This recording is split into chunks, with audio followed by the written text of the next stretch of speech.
ბევრი კითხვის ნიშნები გააჩინა ადამიანებში იმან რომ აი შაშან არ იყო კობახიძე წელს მივიდა მაგრამ ჩვენ ხომ კარგად უნდა გავიაზროთ ანუ რასთან გვაქვს საქმე ამერიკამ კოცებს მისცა კარტ ბლანში ანუ რეალურად მისცა საშუალება გაჩვენეთ რა გინდათ რა შეგიძლიათ ჩვენ რას გთავაზობთ იცით და აბა გვიპასუხეთ იმოქმედეთ სხვა შორის ჯეიმს კარაფანოს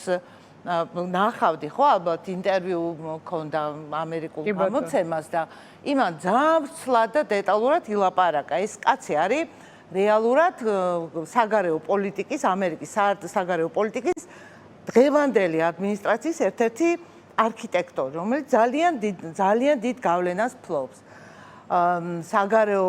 ესე იგი ადმინისტრაციის საგარეო მიმართულებაზე მთლიანად და აფორმირებს დიდწილად და მან თქვა რომ ევროპელებმაო გარიყესო ქართული ოცნების წარმომადგენლებიო მათ ეს გზა ერჩიესო ჩვენო მივიჩნიეთო რომ გარიყვა პრობლემებს არ აგვარებს ამიტომ ჩვენ დავიწყეთ მათთან ლაპარაკი იმ მიზნით რომ გვენახა რას გააკეთებენ რა უნდა გააკეთონ ეს მათ ძალიან კარგად იციანო ამას გარდა ინგა ეხლა რას ეფუძნება ეს ყველაფერი რო იცოდე შენც ესე იგი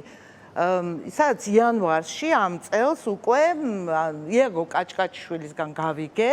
რომ ამერიკელებმა ჩაატარეს ძალიან საფუძვლიანი კვლევა ადამიანთა გაწყობების შემსწავლელი ზუსტად რამდენად ოპოზიციურია ხალხი მთლიანად ქვეყანა და მოკლედ ამ კვლევამ აჩვენა რომ საქართველოს მოქალაქეთა დიდი უმრავლესობა არის ოპოზიციურად განწყობილი ეს ინფორმაცია დაედო საფუძვლად დიდწილად ამერიკის შეერთებული შტატების დღევანდელი ადმინისტრაციის სამოქმედო გეგმას საქართველოსთან მიმართებაში და ის ფაქტი რომ ჯეიმს კარაფანომ ზუსტად თქვა რომ ჩვენო არ ვართ ეხლა აი როგორც წინა ადმინისტრაცია მუდმივად ვერ მოუწოდებთ ადამიანის უფლებების დაცვა როგორ არ არის ჩვენთვის პრიორიტეტი მაგრამ მთავარი ჩვენთვის არის კიდე სხვა რამ მაგრამ და ეს იყო მთავარი რაც მან თქვა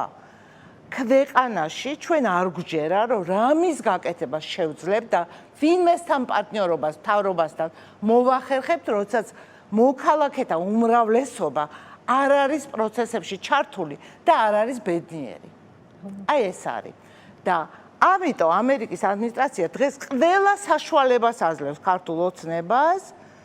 ზუსტად გააკეთოს ის, რაც არის აუცილებელი ქვეყნის დემოკრატიული კურსის შეუქცევად და გასაყოლად. აი ამ კურსზე დგომისთვის და პირველ რიგში კიდე გარდა ამისა, წითელი ხაზები, რომელიც კარაფანომას თქვა და ჯეიდი ვენსის ძალიან ხშირად აღნიშნავს დღევანდელ ადმინისტრაციასთან გვაქვს საქმე არის ოპოზიციურად განწყობილი ადამიანების დევნა განსხვავებული აზრის გამო დევნა და პოლიტიკური პარტიების ციხეში ჩასმით თქვენ აქ ვერაფერს ვერ მიაღწევთ ვერ ჩვენთან ურთიერთობაში და ვერც ქვეყანაში აი მანდ ერთი კითხვა ჩნდება რა კი ბატონო